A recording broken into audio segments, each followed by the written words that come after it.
किस होटल में कौन सी? ये होटल सोमेंद्र है, थाना सारनाथ अंतर्गत। यहाँ पे हमें सूचना मिली कि एक महिला ने यहाँ पे रूम नंबर 105 में फांसी लगा ली है।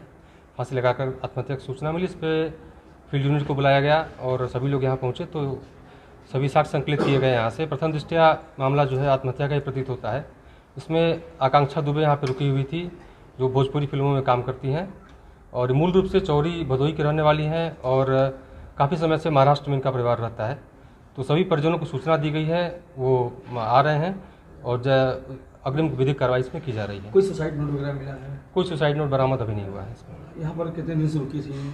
ये 22 तारीख की रात में यहाँ पर आई थी और इनकी कोई यहाँ पे फिल्म की शूटिंग चल रही थी। किसी भी प्रकार का सर कोई विवाद सामने आया, जैसे यूनिट की पूछताछ? अभी प्रथम दृष्टया अभी कुछ जानकारी नहीं मिली, सबसे पूछताछ की जाएगी और जो भी तथ्य सामने आएंगे उस पर कार्रवाई की जाएगी।